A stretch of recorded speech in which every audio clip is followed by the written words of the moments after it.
শীত কিন্তু দরজার সামনে এসে কড়া নাড়তে নাড়তে কিন্তু চলেই আসলো। শীতের এই সিজনে ভারী ভারী যে কাজকর্মগুলো আছে, যেগুলো না করলেই নয়। শীতের পুরো মৌসুমটার মধ্যে ভারী কাজ করলে যেমনটা কষ্ট ও অসুস্থর মধ্যে থাকতে হয়, সেগুলো শীতের আগে আগেই করে ফেললাম। ও রাতের যে সময়টা একটু বড় থাকে, ওই সময় কাজকর্ম আগে থেকে করে রাখলে ছোট দিনটার মধ্যে সহজ সরল ও অবসরময় দিনটা কাটবে আরামে। হ্যালো, আসসালামু আলাইকুম। কেমন আছেন সবাই? আশা করি সবাই খুব ভালো আছেন। আমিও আল্লাহর রহমতে খুবই ভালো আছি। আগের ভিডিওতে দেখেছেন ননদেরা আসবে, তাই জন্য বাজার সদাই করেছিলাম। কী কী রান্নাবান্না করব সবই আপনাদের সাথে শেয়ার করব। তো ননদেরা বাসায় আসবে, তাদের জন্য পরের দিন খুদের ভাত রান্না করব। সেই জন্য আমি এই মইপুলুসি আর আলু সিদ্ধ করে দিয়ে একটু উপরে চলে গেলাম। দেখি ননদেরা একটু শব্দ আসছে উপরে, কেউ মনে ঘুমায়নি। উপরে গিয়ে দেখি রাত বাজে 4টা, এখনও পর্যন্ত তারা ঘুমায়নি। আর একটু দেরি করি ঘুমায়, রাতে মুভি টুভি দেখে, রাতে পড়তেও বসে, নামাজ পড়ে আমার ননদ। এই জন্য আর কি রাতে ঘুমাতে ঘুমাতে একটু দেরি হয়ে যায়। উপরে গিয়ে দেখি রাত বাজে 4টা, তখন এখনও তারা বাগনিরা কেউ ঘুমায়নি। যাক, একটু মজা টজা করে ওদের সাথে আমি নিচে আবার চলে আসলাম।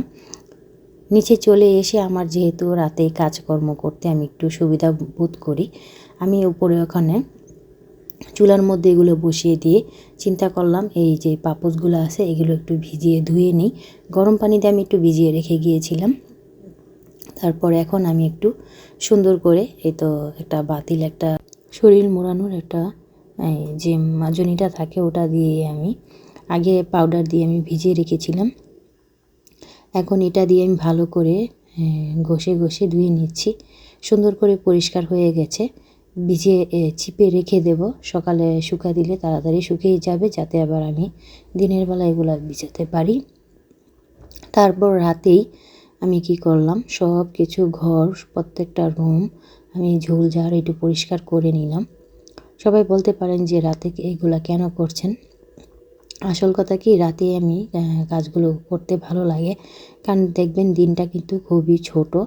এই জন্য ওই দিনটার মধ্যে তেমন একটা রান্নাবান্না শেষ করে কাজকর্ম এগুলা ভারী কাজ করতে কিন্তু তেমন একটা সময় পাওয়া যায় না।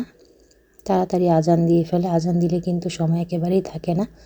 এই জন্য আমি ছোট দিনের সময় আমি এই ভারী ভারী কাজগুলো রাতেই করে, যাতে দিনটা আমার খুবই ভালো ও সুন্দর মতো কাটে, এভাবেই আমি রাতে করে রাখি। আর রাতে করলে দেখবেন রাতে কিন্তু একটু ঠান্ডা পড়ে। রাতে যদি এই কাজগুলো একটু করা যায়, তখন কিন্তু শরীরটা একটু গরম গরম লাগে, শরীরে এনার্জিও থাকে, কাজকর্ম করতেও ভালো লাগে। আর রাতে অনেকটা সময় পাওয়া যায়।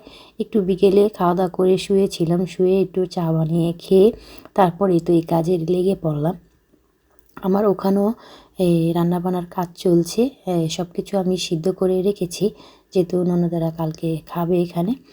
সব কিছু সিদ্ধ করে রেডি করে রেখে এসেছি। আমি এগুলো একটু পরিষ্কার করে তারপর আমি চলে যাব ভর্তা বানাতে। তারপরে তো রুমের ক্লিন সব কিছু করা শেষ হলো। এখন যে সিঁড়ির নিচের যে জায়গাটা আছে, ওটা একটু পরিষ্কার করে নিলাম। দেখবেন এগুলা রাস্তার সাথে যদি বাড়ি থাকে, ঘর থাকে, খুব দ্রুত কিন্তু ময়লা হয়ে যায়। আমাদের বাড়িটা একেবারেই রাস্তার সাথে, মানে বাড়ির পরে গেট পরে রাস্তাই থাকে। এই জন্য এত ধুলা সারাদিন গাড়ি ঘোড়া 24 ঘন্টা রাতে যেতেই থাকে।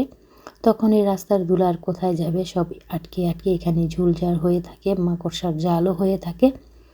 এই জন্য আর কি কতদিন পরই খুবই ময়লা হয়ে যায়। দেখেন কি পরিমাণ ময়লা। আমি কিন্তু গত 10-12 দিন আগেই ঝাড়া পোছা করেছিলাম।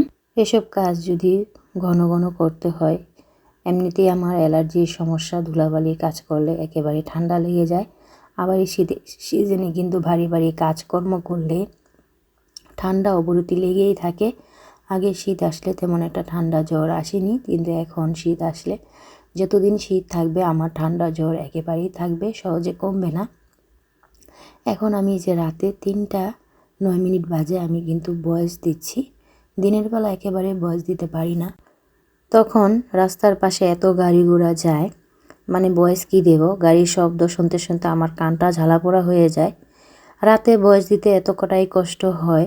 যখন একটু নিরিবিলি হয়ে ভয়েসটা দিতে আসে, এক তো ঘুমেও ধরে যায়, আবার তখন ভয়েসটা দিলে কি হয়, ঠান্ডাটা একটু বেশি পড়ে, যেহেতু ঠান্ডা জায়গায় বসে ভয়েসটা দিচ্ছি, গলাটা হঠাৎ করে বয়ে যায় আর একটু কাশি চলে আসে। ভয়েস কেটে কেটে তারপরে অনেকবারই দিতে হয়। একটা সমস্যার মধ্যে আছি, কি বলবো।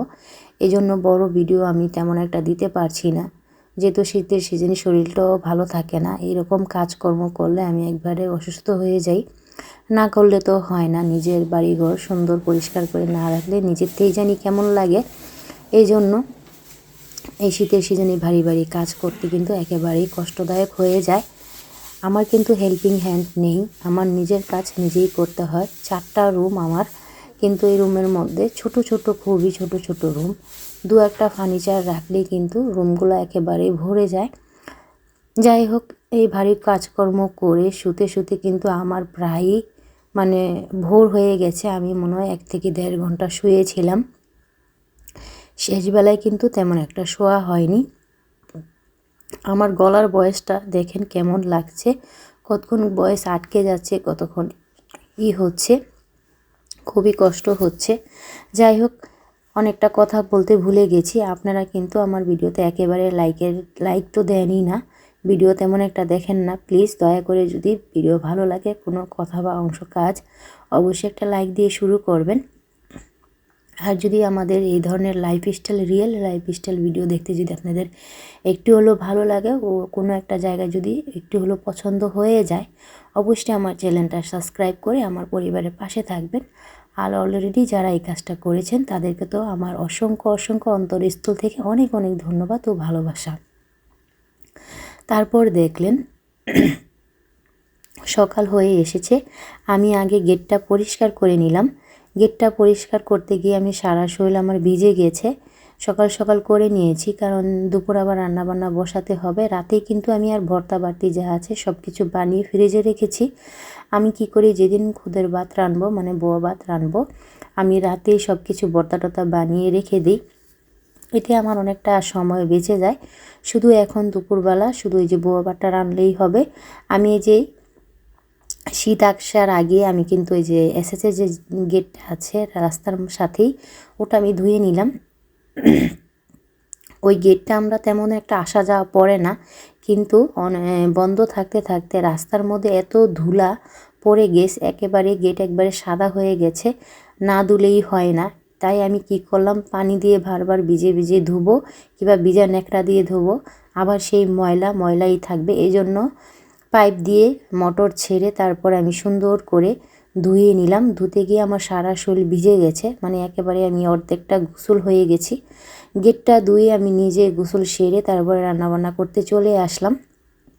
এই ভারী ভারী কাজগুলো শীতের আগে যদি না করি, দেখা গেছে শীতের সময় করলে একেবারে জ্বর ঠান্ডায় পড়ে আমি একাকার হয়ে যাব, শরীরের অবস্থা অনেকবার খারাপ হয়ে যাবে।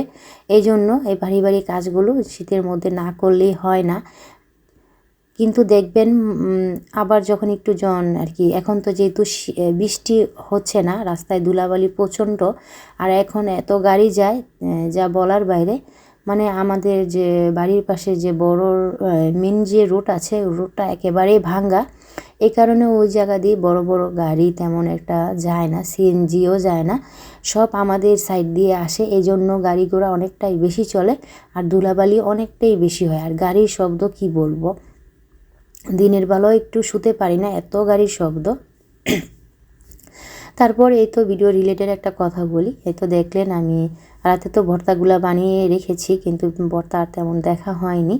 তারপর অল্প পরিমাণ ভাত রান্না করছি, যদি আর কি আমার শাশুড়ি মা আবার যদি খেতে না চায়, সে খায়, কিন্তু তারপরও যদি খেতে না চায়, আমার ছোট শাশুড়ি আবার খুদের ভাত তেমন একটা পছন্দ করে না, তার জন্য আমি মোটা ভাত রান্না করেছি অল্প পরিমাণ।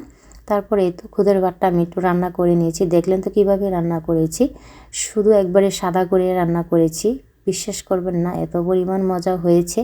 এখানে প্রায় 2 কেজি চালের মতো হবে, ডাল চাল মিলে প্রায় 2.5 কেজির কাছাকাছি হবে রান্না করে নিলাম। আজকের ভিডিওটা কেমন হয়েছে আমাকে অবশ্যই জানাবেন। এরকম নিত্য নতুন ভিডিও দেখতে আমার চ্যানেলটা সাবস্ক্রাইব করে আমার পাশে থাকবেন। আসসালামু আলাইকুম।